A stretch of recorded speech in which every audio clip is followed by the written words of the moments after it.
Hi folks, thanks for joining me again. I hope you're all doing really well. In this short tutorial, I'm going to show you how to make yarn butterflies. Now, yarn butterflies are not only used in tapestry weaving as an alternative to bobbins, but in many other crafts as well, especially when you're using a smaller amount of yarn. So, for example, colour work in crochet and knitting. What I use them for, however, the most is simply to keep my yarn in tidy little bundles so that I know that I can just grab it and use it straight away without having to detangle it.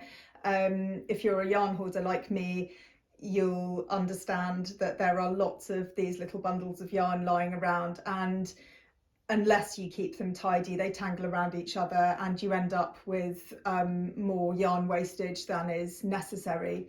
So I'm going to show you from a sort of pile of yarn like this, and also even if you've got neat little balls of yarn or cakes of yarn, just how to make from one of those. The only thing that you're going to need for this as an extra, and it isn't entirely necessary but it's very useful, is a crochet needle, and then you'll need a pair of scissors as well, but those are the only two things that you'll need for this.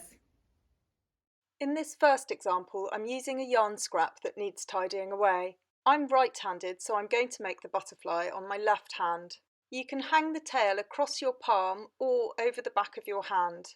This is the tail that you'll be pulling once you've made the butterfly to release your yarn.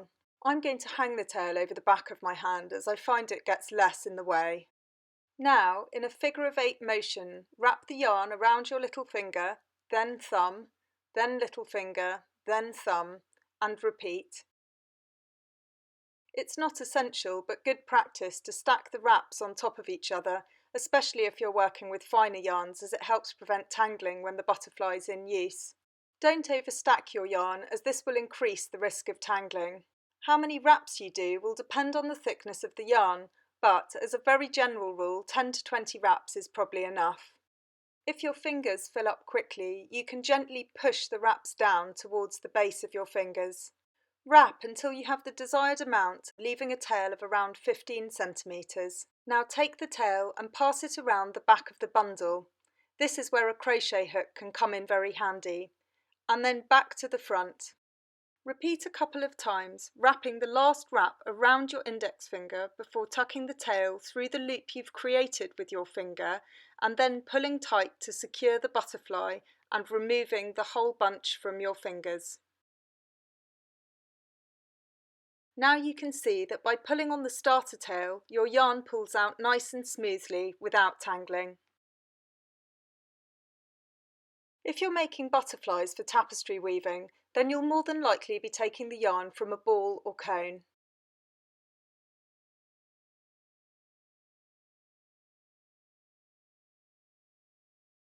In this second example, I'm going to make a smaller butterfly by simply moving my thumb and little finger closer together. Now, in a figure of 8 motion, wrap the yarn around your little finger, then thumb, then little finger, then thumb, and repeat.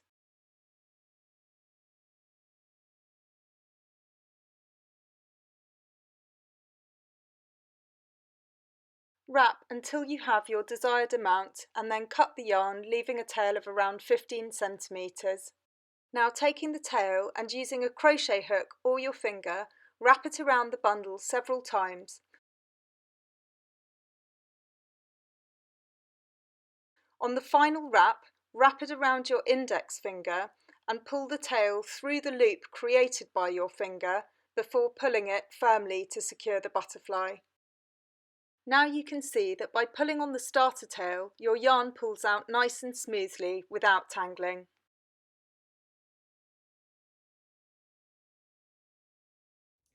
So there you have it folks, a useful little technique for saving you some time and hopefully some mess. If you've enjoyed this tutorial and you'd like to see more, you can like this video and subscribe to our channel. You'll also find us on Instagram, Facebook and Pinterest. And if you're interested in any of our online courses, we now have a range of weaving and natural dyeing courses available, the details of which I shall leave in the description of this video. So happy crafting folks, and we'll see you in the next video.